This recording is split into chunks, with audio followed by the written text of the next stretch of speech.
காஞ்சியில் புகழ்பெற்ற காஞ்சிபுரம் மேட்டுத்தெரு அருகே உள்ள கருக்கினில் அமர்ந்தவள் கோயிலில் வெள்ளிக்கிழமை மாலை லட்ச தீப திருவிழா நடைபெற்றது. இதில் பக்தர்கள் கோயிலை சுற்றிலும் அம்மனுக்கு தீபம் ஏற்றி வழிபட்டனர். பின்னர் அம்மனுக்கு ஊஞ்சல் சேவை நடைபெற்றது. அதைத் தொடர்ந்து பக்தர்களுக்கு அன்னதானமும் வழங்கப்பட்டது. கோயில் வளாகத்தில் பாடு நிலா குழுவினரின் பக்தி இசை கச்சேரியும் நடைபெற்றது. இந்த நிகழ்ச்சியில் காஞ்சிபுரம் மற்றும் சுற்றியுள்ள பகுதி மக்கள் பெரும் திரளாக வருகை தந்து நீண்ட வரிசையில் நின்று அருள்மிகு கருக்கினில் அமர்ந்தவள் அம்மனை தரிசித்தனர்.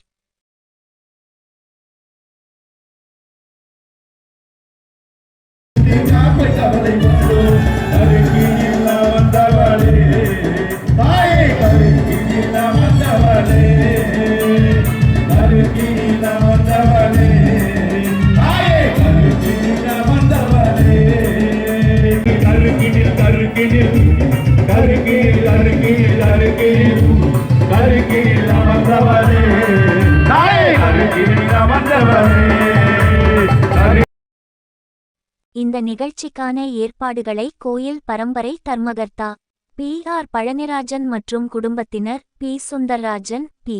திருஞான சம்பந்தம் ஆகியோர் மிகச் சிறப்பாக செய்திருந்தனர்.